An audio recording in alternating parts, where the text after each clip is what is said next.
Hello students, चलिए start करते हैं चैप्टर नंबर 8 कंपेयरिंग क्वांटिटीज़। इसका इंट्रोडक्शन पार्ट हम इस वीडियो में करने वाले हैं। अगर आप इंट्रोडक्शन को अच्छे से क्लियर कर लेते हैं, ईजिली समझ लेते हैं, तो आपके जो इस चैप्टर के अंदर क्वेश्चंस हैं वो आपको बहुत ही ज़्यादा ईजी लगेंगे, बहुत ईजिली आप उनको समझ पाएंगे। तो यहाँ पे सबसे पहले हम चैप्टर का नाम देखते हैं, क्या है कंपेयरिंग क्वांटिटीज़। अब कंपेयरिंग का मतलब क्या होता है? दो या दो से ज़्यादा चीज़ों की आपस में तुलना करना, कंपैरिजन करना। अब जैसे मान लिया किसी शॉप पे चले जाते हो आपको कोई नया मोबाइल खरीदना है, तो हम क्या करते हैं, मान लिया हमने 2 या 3 मोबाइल चूज कर लिए कि उनमें से हमने मोबाइल लेना है, तो हम क्या करते हैं उनके डिफरेंट फंक्शनिंग को आपस में कंपेयर करके देखते हैं। वो होता है कंपैरिजन करना। जो जिसकी कंपैरिजन अच्छी लगती है, हमें जोन सी डिवाइस अच्छी लगती है, उसको हम खरीद लेते हैं।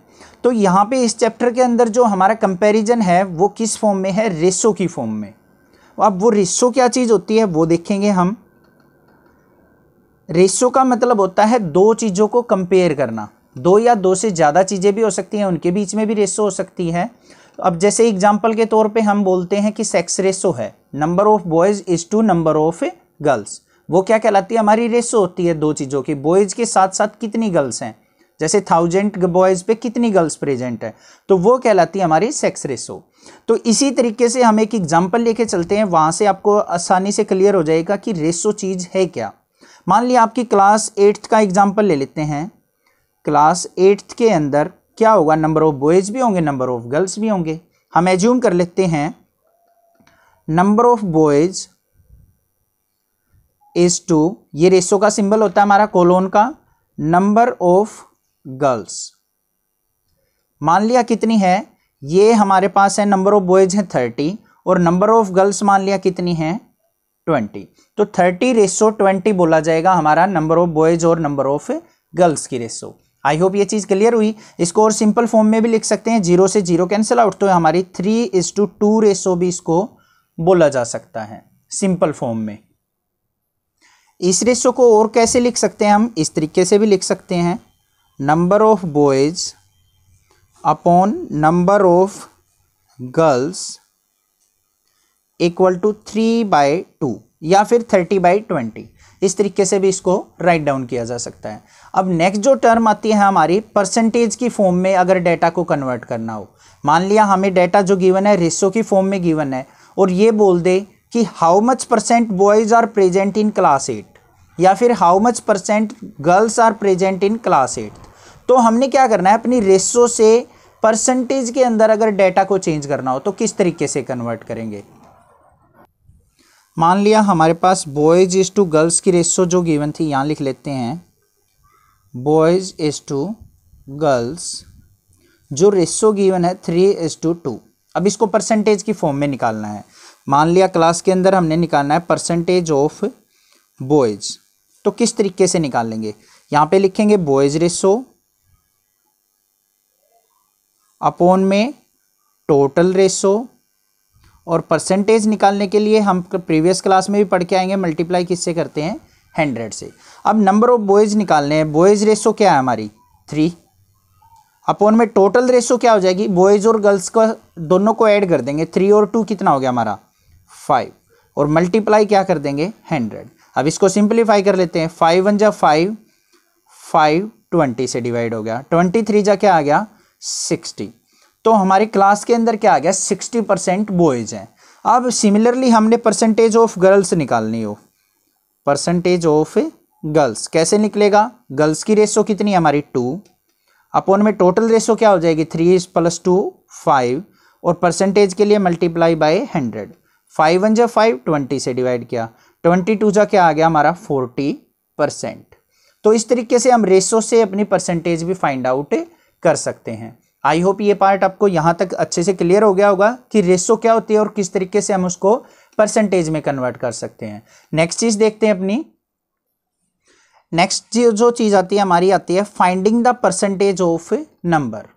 अब यहाँ पे क्या करना होता है, हमें कोई भी एक नंबर गिवन होता है, उसकी परसेंटेज फाइंड आउट करनी होती है। एग्जाम्पल ले लेते हैं, जैसे मान लिया हमें बोल दे कोई कि 200 है, 200 का 10% क्या होगा?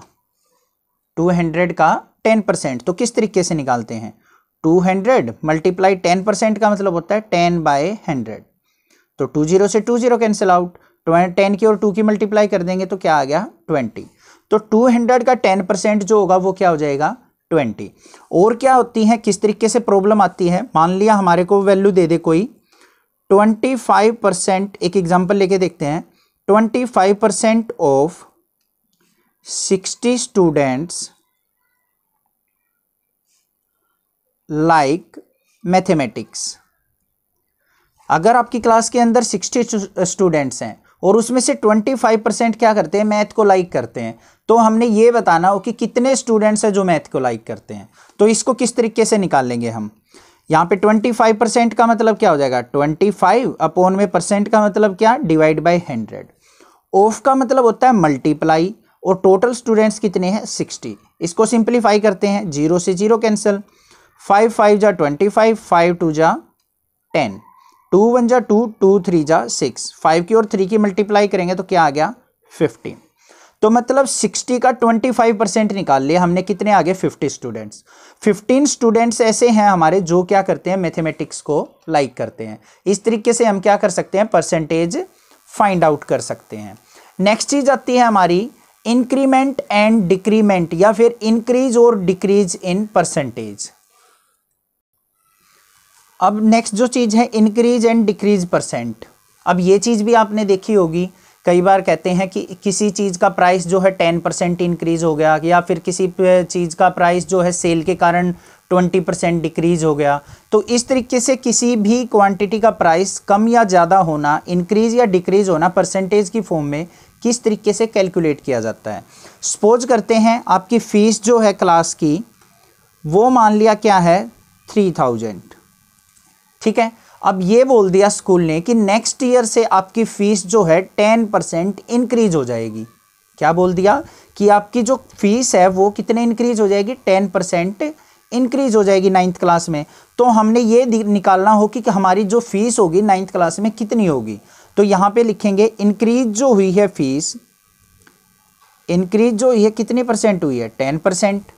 तो 3000 हमारी फीस थी, उसका 10% हम फाइंड आउट कर लेंगे। कैसे निकाल लेंगे 10% का मतलब 10/100 मल्टीप्लाई बाय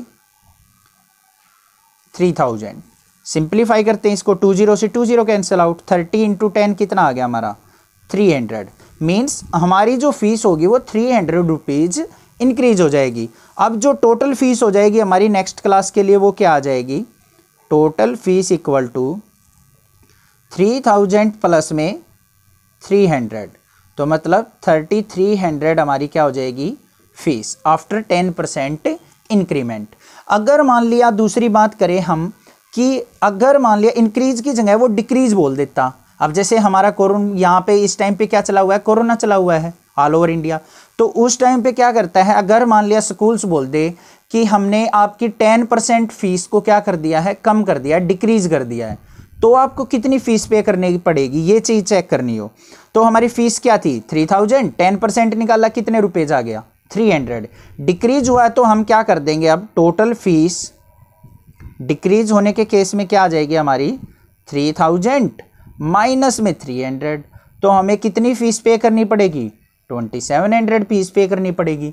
तो मतलब इंक्रीज में हमने ऐड करना है, डिक्रीज में हमने सब्ट्रैक्ट करना है। इस तरीके से हम इंक्रीज और डिक्रीज परसेंट निकाल सकते हैं। आई होप ये चीज़ भी आपको अच्छे से क्लियर हो गई होगी। नेक्स्ट बात करते हैं हम शॉपिंग की। अब हम कहीं शॉप पे अगर मान लिया कुछ खरीदने जाते हैं, शॉपिंग करने जाते हैं, जैसे कपड़े खरीदने गए हैं या कोई मोबाइल डिवाइस खरीदने गए हैं या फिर टीवी लेने गए हैं या फिर XYZ कोई भी चीज़ हम लेने जाते हैं, मान लिया हम पेन लेने जाते हैं, बुक लेने जाते हैं, कोई भी चीज़, तो वहाँ पे हमारे पास दो चीज़ें आती हैं। एक तो होता है मार्क प्राइस। क्या होता है मार्क्ड प्राइस। सेकंड जो चीज़ आती है हमारी आती है सेलिंग प्राइस की। और इन चीज़ों के बेस पे हमारा एक वर्ड आता है डिस्काउंट। ये चीज़ें आपने सुनी होंगी, बट यहाँ पे सबसे पहले इनका मतलब समझते हैं कि है क्या चीज़ें। मार्क प्राइस होता है जो उसके ऊपर MRP लिखा होता है। आपने देखा होगा MRP होता है, जैसे मान लिया किसी चीज़ के ऊपर 400 रुपीज़ MRP लिखा है तो वो है उसका मार्क प्राइस। सेलिंग प्राइस मतलब जितने रुपए में वो चीज आपको बेचता है। अब ये मान लिया अगर वो 400 की ही बेच दे तो वो भी क्या होगा, उसका सेलिंग प्राइस। दूसरा, अगर मान लिया वो बोल दे कि आपको मैं 10% डिस्काउंट देता हूं, तो वो जो डिस्काउंट दिया जाता है वो किस पे दिया जाता है, मार्क प्राइस के ऊपर दिया जाता है। अब जैसे 400 उस पे मार्क प्राइस है, 10% डिस्काउंट बोल दिया, तो 10% डिस्काउंट होने के बाद वो कोई चीज आपको मिलेगी, वो क्या कहलाएगी, हमारा सेलिंग प्राइस मिलेगा। ठीक है, तो डिस्काउंट निकालने का फॉर्मूला जो होता है वो क्या होता है हमारा, discount equal to mark price. Mark price को हम m डॉट पी से लिख देते हैं और सेलिंग प्राइस को s डॉट पी से लिख देते हैं। डिस्काउंट जो होता है वो किसके इक्वल होता है, हमारा मार्क प्राइस माइनस में सेलिंग प्राइस के। अब एग्जांपल लेते हैं, जैसे मान लिया इस पे मार्क प्राइस 400 था, उसने आपको चीज दे दी 300 में, तो डिस्काउंट कितना मिला आपको, तो कैसे निकलेगा हमारा discount equal to mark price कितना था 400 माइनस में आपको बेच दी उसने 300 में, तो टोटल रुपीज कितना आ गया 100। तो डिस्काउंट जो आ गया हमारा किसी भी चीज पे वो कितने रुपीज आ गया, 100 रुपीज। आई होप ये चीज आपको अच्छे से क्लियर हुई है। नेक्स्ट जो चीज होती है, कई बार हम जैसे शॉपिंग करने जाते हैं और बाहर बैनर लगा हुआ होता है sale sale sale, 30% sale, 50% sale, इस तरीके से। तो उस 50% डिस्काउंट का मतलब या 30% डिस्काउंट सेल का मतलब क्या होता है। अब जैसे मान लिया हम एक एग्जांपल लेके चलते हैं, कोई भी एक शर्ट खरीदते हैं, उसका मार्क प्राइस मान लिया क्या है 500 रुपीज। मार्क प्राइस मतलब उस पर जो हमारा MRP लिखा हुआ है, स्लिप लगी हुई है, वो 500 रुपीज की लिखी हुई है। अब आपने बाहर देख लिया दुकान पे कि डिस्काउंट लिखा हुआ है 30%, तो डिस्काउंट क्या है हमारा, डिस्काउंट इक्वल टू 30%। अब आप शॉपकीपर से जाते हो और बोलते हो कि हमें शर्ट चाहिए, वो 500 उसका MRP बताएगा, साथ में आप ये बोलते हो कि आपने सेल की वो लगा रखा है बैनर 30% का, तो वो ये क्या करता है कि आपको 30% डिस्काउंट पे देता है। डिस्काउंट पे देता है तो इसका मतलब उसको कितने रुपए में वो शर्ट बेचेगा आपको वो निकालना होता है, मतलब सेलिंग प्राइस फाइंड आउट करना होता है। तो कैसे फाइंड आउट करते हैं, देखते हैं। हमारा जो मार्क प्राइस था वो कितना था 500 का हम क्या निकालेंगे 30%, 30 बाय 100, 20 से 20 कैंसिल आउट, 5 3 जा 15 और 10, मतलब 150 रुपीज आपको क्या करेगा, वो डिस्काउंट देगा। तो अब यहां पे फॉर्मूला था हमारा discount equal to mark price minus में सेलिंग प्राइस। डिस्काउंट कितना मिला 150 रुपीज, मार्क प्राइस कितना है 500 रुपीज, और सेलिंग प्राइस हमने क्या करना है फाइंड आउट करना है। अब सेलिंग प्राइस इस तरफ माइनस है, इस तरफ लेके जाएंगे तो पॉजिटिव हो जाएगा। यहां पे क्या था 500, 150 को राइट साइड लेके जाएंगे तो -150, तो सेलिंग प्राइस जो आ गया वो कितना आ गया, 500 में से 150 सब्ट्रैक्ट करेंगे तो क्या आ गया 350 रुपीज। तो वो 500 की शर्ट आपको आफ्टर 30% डिस्काउंट कितने रुपीज में मिल जाएगी, 350 रुपीज में मिल जाएगी। ये होता है हमारा डिस्काउंट निकालना। आई होप ये चीज आपको अच्छे से क्लियर हो गई है। नेक्स्ट बात करते हैं हम टैक्सेस की। हमारे पास टैक्स लगते हैं, हमने सुने होंगे। अब जैसे मोस्ट पॉपुलर टर्म है हमारी GST है, गुड्स सर्विस टैक्स। ऐसे ही हमारे सेल टैक्स होते हैं, वेट होता है, खाने पर टैक्स होता है, इनकम टैक्स होता है, हाउस टैक्स होता है, बहुत सारे टैक्स होते हैं। अब उन टैक्स का मतलब क्या है। अब जैसे मान लिया हम कोई भी चीज़ खरीदते हैं, ठीक है। अब जैसे मान लिया ये ही चीज़ थी, हमने 350 रुपीज़ की हमने क्या कर ली, इसको खरीद लिया, बट साथ में उसने ये कह दिया कि सर आपको जो मार्क प्राइस है ना उसका 5% GST पे करना पड़ेगा। अब GST का मतलब क्या होता है, टैक्स जो होते हैं वो ऐड हो जाते हैं हमेशा। क्या हो जाते हैं, हमारे जो सेलिंग प्राइस है उसके साथ क्या हो जाएंगे, टैक्स से ऐड हो जाते हैं, ऐड करके देने पड़ते हैं। वो चीज़ आपको ध्यान रखनी है कि किसी भी प्रकार का अगर टैक्स अगर हमारा क्वेश्चन के अंदर आता है कि इतने % इस चीज़ का टैक्स दिया है या ये दिया है, तो वो हमेशा हमारा क्या होगा, ऐड हो जाएगा। कस्टमर को वो पे करना पड़ता है, इसलिए उसको हम क्या करते हैं, ऐड कर देते हैं। ये चीज़ ध्यान रखनी है कि टैक्सेस हमेशा हमारे क्या होंगे, ऐड। ओके, नेक्स्ट चीज़ देखते हैं अपनी। अब नेक्स्ट टर्म आती है हमारी प्राइसेस। क्या होती है, बाइंग और सेलिंग क्या चीज़ होती है। प्राइसेस का मतलब होता है किसी भी चीज़ को बेचना, खरीदना, बाय करना या सेल करना, एनीथिंग इन रुपीज़, वो क्या कहलाता है, हमारा उसका प्राइस कहलाता है। ठीक है, बाय करना मतलब खरीदना, सेल मतलब किसी चीज़ को बेच देना। अब यहाँ पे हमारी दो टर्म आती हैं, एक आती है हमारी कॉस्ट प्राइस, एक आती है हमारी सेलिंग प्राइस। अगर आपको कॉस्ट प्राइस और सेलिंग प्राइस अच्छे से समझ में आ गया कि है क्या चीज़, तो आपको क्वेश्चंस यहाँ पे बिल्कुल भी डिफ़िकल्ट नहीं लगेंगे। सबसे पहले हम बात करते हैं अपनी कॉस्ट प्राइस की। कॉस्ट प्राइस का मतलब क्या होता है, अब एग्जाम्पल लेके चलते हैं। जैसे ये पेन है हमारा बटरफ्लो का, इसको किसी ने मैन्युफैक्चर किया है, बनाया है। इसको बनाने में जितनी कॉस्ट लगी है, इसको बनाने में जितनी भी कॉस्ट लगी है, उसको क्या कहते हैं हम, कॉस्ट प्राइस। उसको क्या बोलेंगे, कॉस्ट प्राइस। तो यहाँ पे क्या लिखेंगे, कॉस्ट ऑन प्रोडक्शन, ये भी बोल सकते हैं कॉस्ट ऑन प्रोडक्शन। या फिर जैसे मान लिया मैं इस पेन का मैन्युफैक्चरर हूं, मैं इस पेन को बनाता हूं, तो मैं यहां पे लिख सकता हूं इसको सेलर कॉस्ट। अब मैं इसको आगे बेचूंगा शॉपकीपर्स को, तो मेरे को इस पेन की कितनी कॉस्ट पड़ी बनाने में, उसको कहेंगे हम कॉस्ट प्राइस। ठीक है। नेक्स्ट जो टर्म आती है कॉस्ट प्राइस को हम किससे डिनोट करते हैं, सीपी से डिनोट करते हैं। C.P से भी लिखा मिल सकता है, CP भी। नेक्स्ट जो आती है हमारी सेलिंग प्राइस। अब सेलिंग प्राइस क्या चीज़ होती है, बेचने वाला प्राइस। अब जैसे शॉपकीपर्स इस पेन को मेरे से खरीद ले गए, ठीक है। अब आगे फर्दर जाके क्या किया उसने, इस पेन को आपको बेच दिया। अब जैसे मेरे से वो 5 रुपये का लेके गए इसको, और आपको बेच दिया उसने 10 रुपीज़ का। तो सेलिंग प्राइस क्या होगा, selling an item, selling an item. किसी भी चीज़ को बेचने वाला प्राइस जो कहलाता है, वो क्या कहलाता है, सेलिंग प्राइस। आई होप ये चीज़ समझ में आ गई आपको। कॉस्ट ऑफ प्रोडक्शन, किसी चीज़ को बनाने में जो खर्च आया है वो कॉस्ट प्राइस कहलाएगा, और किसी चीज़ को बेचना उस चीज़ को, वो क्या कहलाएगा, हमारा सेलिंग प्राइस। अब एक एग्जांपल लेके चलते हैं छोटा सा। मान लिया ये क्या है, हमारी फैक्ट्री है। यहाँ पे बिल्कुल अच्छे से क्लियर हो जाएगा। ये मान लिया हमारे पास क्या है कि शॉपकीपर, और यहां पे है वो आप, यू। अब यहां से मान लिया कोई भी एक बुक खरीदी शॉपकीपर ने, क्या खरीदी है, बुक। तो यहां पे क्या होगा, देखो शॉपकीपर ने बुक खरीदी, तो उसको क्या होगा, बुक का कॉस्ट प्राइस देना पड़ेगा इसको। अब ये शॉपकीपर क्या करता है, इस बुक को आपको बेच देता है, बेचेगा तो ये क्या हो जाएगा, सेलिंग प्राइस। जब इसने ये खरीदी तो इसके लिए तो कॉस्ट प्राइस हो गया, इसने फिर आगे आपको बेच दी तो उसका सेलिंग प्राइस हो गया। अब ये चीज़ समझ में आई होगी आपको। जैसे मान लिया शॉपकीपर ने ये 500 की बुक खरीदी, यहाँ पे कोई भी बुक कितनी की खरीदी फैक्ट्री से, 500 की, और आपको बेच दी वो 600 में। तो 500 शॉपकीपर के लिए क्या हुआ, कॉस्ट प्राइस, और जितने में बेची है वो क्या हो गया, उसका सेलिंग प्राइस। अब आपको अच्छे से क्लियर हो गया होगा। अब इसी बेसिस पे कॉस्ट प्राइस और सेलिंग प्राइस पे दो टर्म आती हैं हमारी, प्रॉफिट और लॉस। क्या आता है, प्रॉफिट और लॉस। अब ये प्रॉफिट और लॉस क्या होता है, सबसे पहले बात करेंगे प्रॉफिट की। प्रॉफिट कैसे निकलेगा, कैसे पता चलेगा कि प्रॉफिट हुआ है।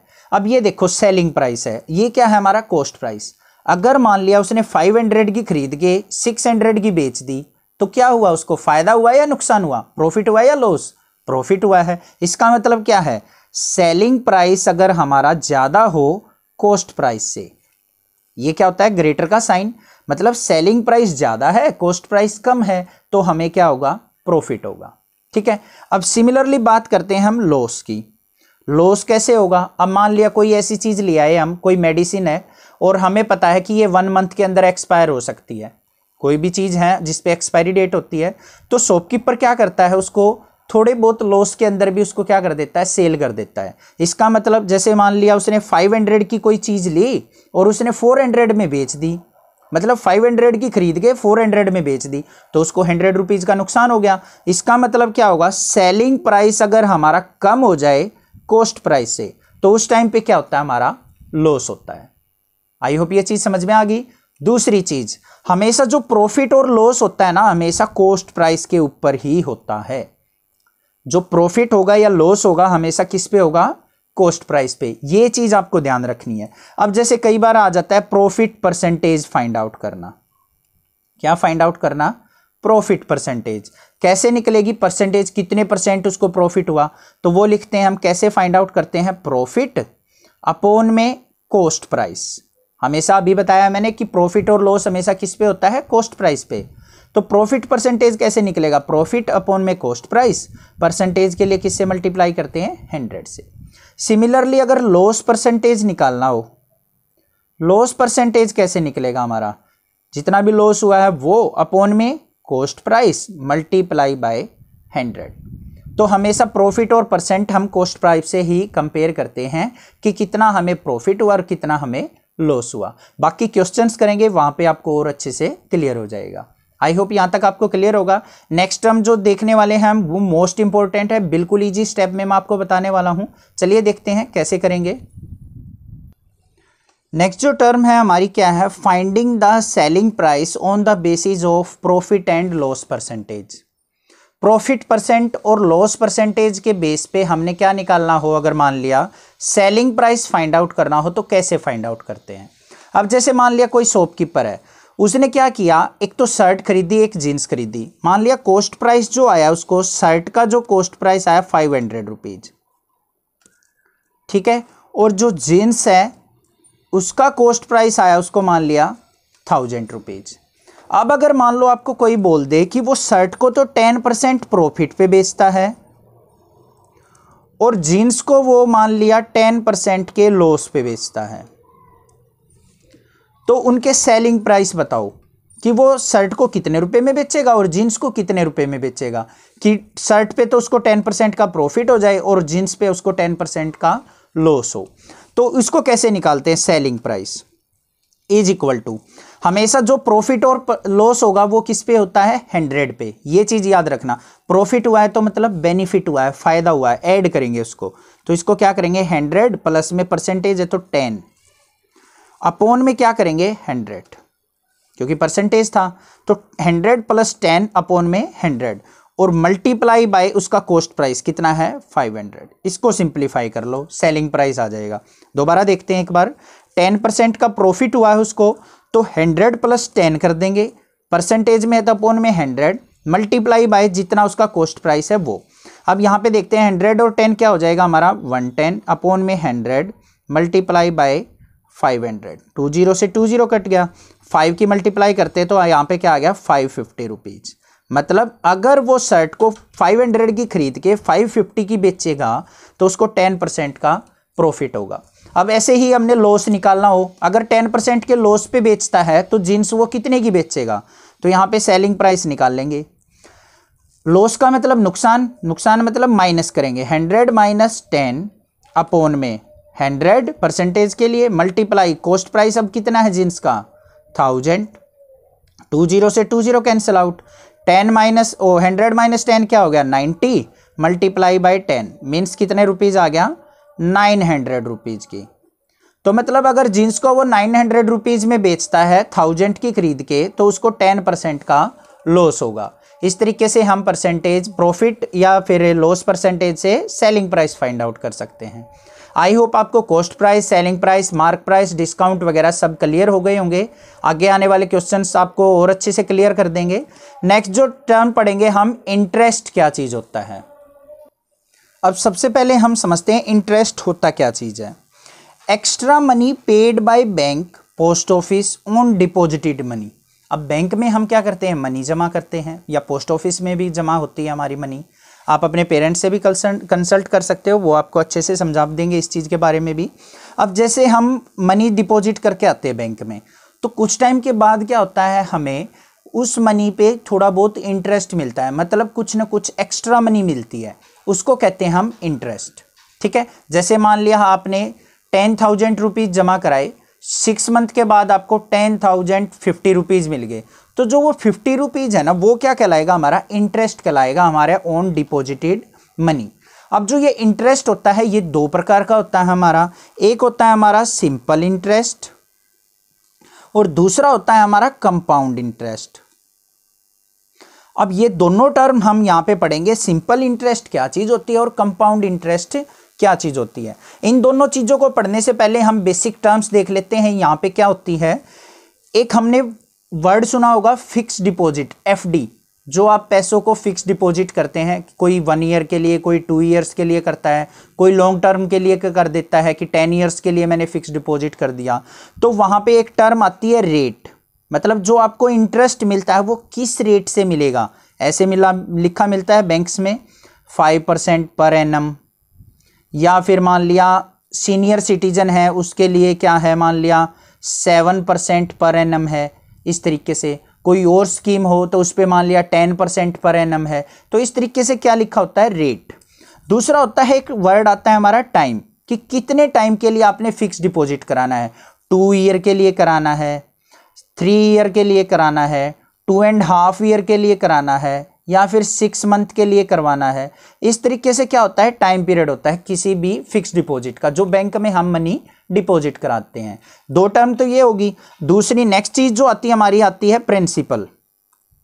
अब प्रिंसिपल का मतलब क्या होता है, जो रुपए हम जमा कराते हैं, डिपॉजिटेड मनी, क्या होगा, डिपॉजिटेड मनी को हम बोलते हैं प्रिंसिपल।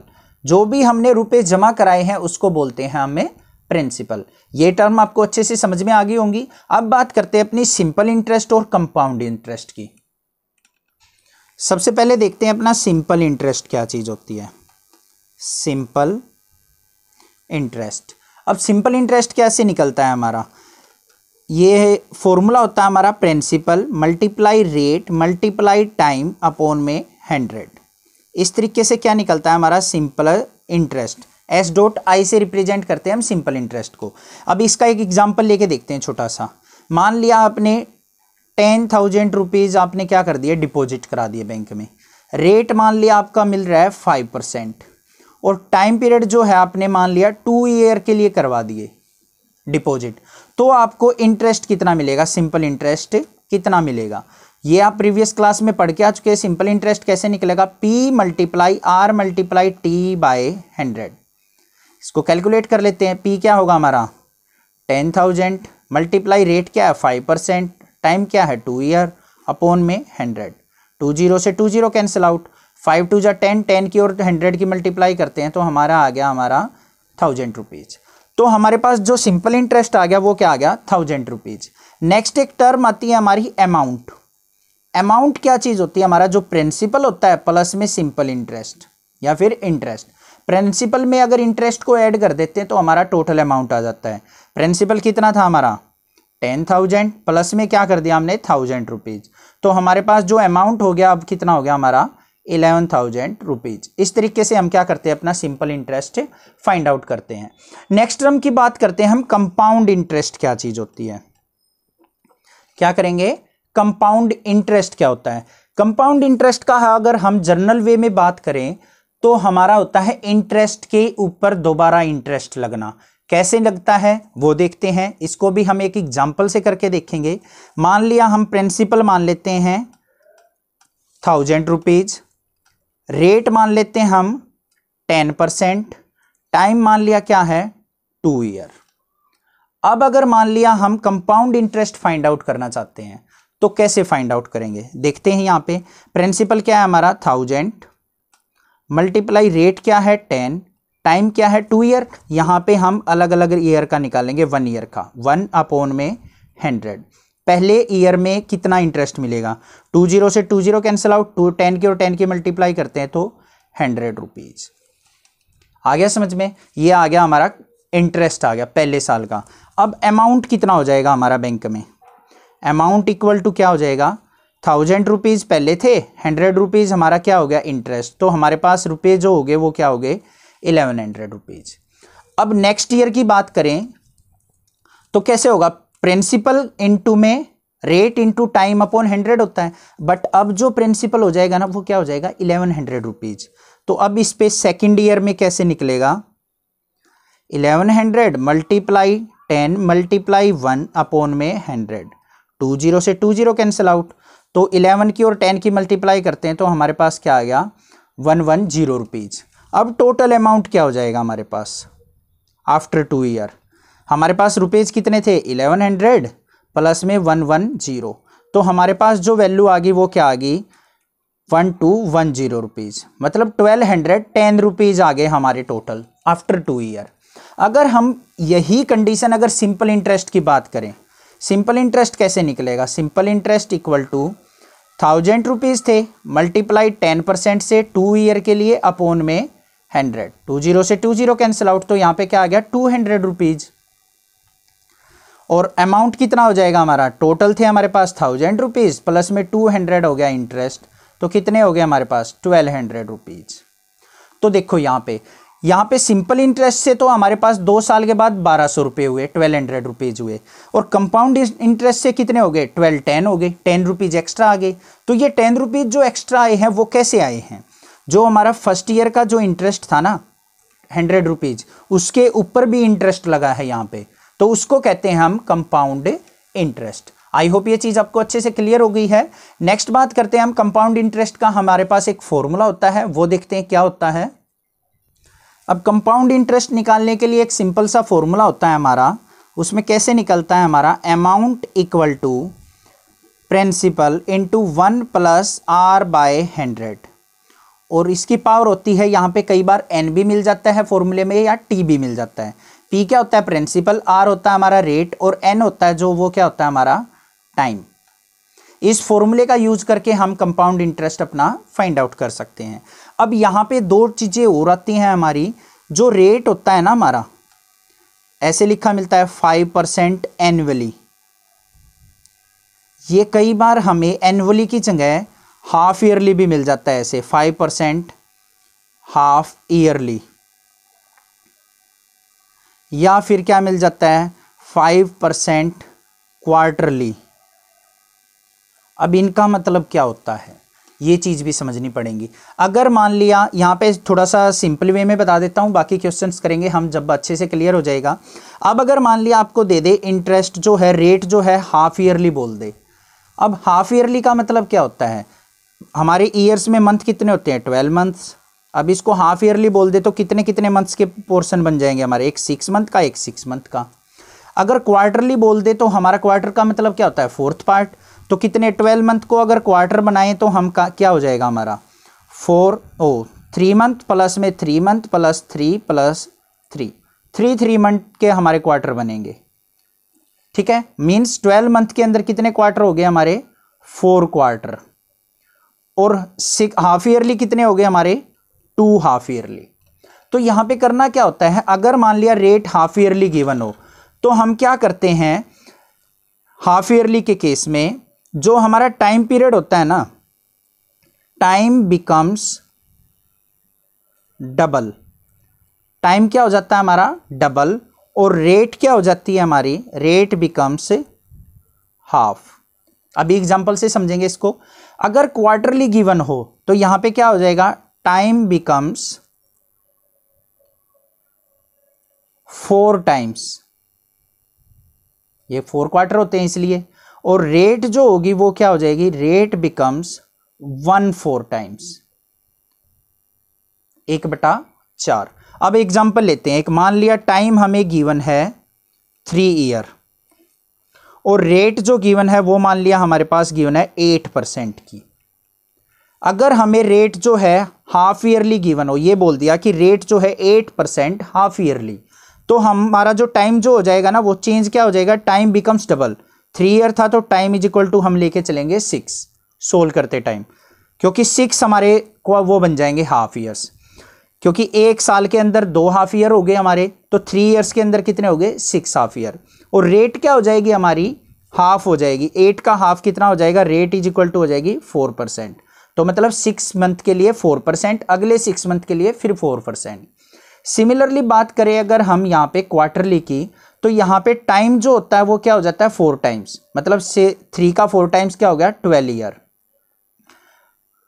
12 लिखेंगे, ईयर नहीं लिखेंगे, 12 हो गया हमारा टाइम। रेट जो हो जाएगा वो क्या हो जाता है 1/4, 8/4 करेंगे तो क्या आ गया 2% क्वार्टरली। इस तरीके से टाइम और रेट को हम क्या करते हैं, चेंज करते हैं। बाकी क्वेश्चंस करेंगे तब आपको और अच्छे से क्लियर हो जाएगा कि कैसे करते हैं। नेक्स्ट जो टर्म आती है हमारी लास्ट एंड फाइनल टर्म है कि जो हमारे ये कंपाउंड इंटरेस्ट होता है इसको हम कहाँ कहाँ यूज करते हैं। अब इसके लिए हमें क्या करना है, कई बार हमारे क्वेश्चन आ जाते हैं कि किसी भी सिटी की पॉपुलेशन जो है इंक्रीज हो रही है या डिक्रीज हो रही है इतने % से, 10% से, 20% से, तो उसकी आफ्टर 10 ईयर कितनी पॉपुलेशन होगी, वहाँ पे भी हम कंपाउंड इंटरेस्ट का फॉर्मूला यूज करते हैं।